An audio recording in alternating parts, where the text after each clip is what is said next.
Welcome to job seekers Tamil. இன்னைக்கு நம்ம பார்க்க போகிறது ஆர்ஆர்பி குரூப் டி எக்ஸாம் கூடிய நோட்டிஃபிகேஷனும் விட்டாச்சு, அப்ளிகேஷன்ஸும் ஸ்டார்ட் பண்ணிட்டாங்க. ஸோ அப்ளிகேஷனோட லாஸ்ட் டேட் பார்த்தோம்னா 22 February. ஸோ அப்ளிகேஷனோட ஃபீ வந்து லாஸ்ட் எப்போ பே பண்ணிக்கலாம்னா 24 Februaryக்கு நம்மளுக்கு டைம் கொடுத்துருக்காங்க.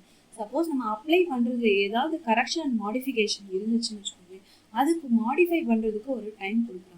25 Februaryலேருந்து 6th March வரைக்கும் நம்ம எப்போனாலும் மாடிஃபை பண்ணிக்கலாம்னு நமக்கு டைம் கொடுத்துருக்காங்க. ஸோ இதோட எக்ஸாம் டேட் நமக்கு இன்னும் வரலை. நம்மளோட எஜுகேஷன் குவாலிஃபிகேஷன் இந்த எக்ஸாமுக்குன்னு பார்த்தோம்னா 10th பாஸ்.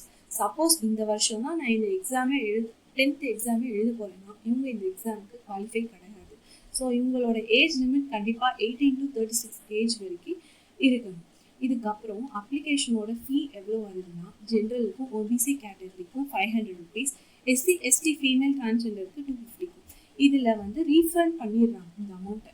அது எப்படின்னா, நம்ம வந்து ஃபஸ்ட்டு எக்ஸாமான சிபிடி எழுதினோடனே ஜென்ரலும் ஓபிசி கேட்டகரியில் இருக்கவங்களுக்கு 400 rupeesம், எஸ்சி எஸ்டி ஃபீமேல் டிரான்ஸ்ஜெண்டர் கேட்டகரியில் இருக்கவங்களுக்கு 250 rupeesம் அப்படியே ரீஃபண்ட் பண்ணிடுறாங்க. ஸோ எக்ஸாம்ஸ் பற்றி பார்க்கணும்னா ஃபஸ்ட்டு வந்து சிபிடி டெஸ்ட் இருக்குது. சிபிடி டெஸ்ட்டில் என்னென்னலாம் இருக்குன்னா, general studies, maths, reasoning, general awareness. General ஸ்டடீஸில் 25 மார்க்ஸும், மேத்ஸ் 25 மார்க்ஸ்க்கும், ரீசனிங் 30 மார்க்ஸ்க்கும், ஜென்ரல் அவேர்னஸ் 20 மார்க்ஸ்க்கும் கேட்குறாங்க. ஸோ டோட்டல் 100 மார்க்ஸ்க்கு இந்த எக்ஸாம் கண்டக்ட் பண்ணுறாங்க. ஸோ இதில் நெகட்டிவ் மார்க்ஸ் கண்டிப்பாக இருக்குது. நெகட்டிவ் மார்க்ஸ் எப்படி அவங்க வேலிடேட் பண்ணுறாங்கன்னா, 1/3 ஆஃப் ஈச் ராங் ஆன்சரை வந்து இவங்க நெகட்டிவ் மார்க்ஸாக எடுத்துக்கிறாங்க. ஸோ இதில் வந்து இந்த எக்ஸாம்லேருந்து நம்ம குவாலிஃபை ஆனால் அடுத்த ஃபிசிக்கல் டெஸ்ட்டுக்கு உள்ளே அனுப்புகிறாங்க. ஃபிசிக்கல் டெஸ்ட்டை எந்த மாதிரி இருக்கும் அப்படின்னா, running, long jump, high jump இதெல்லாம் அங்கே வந்து நடக்கும்.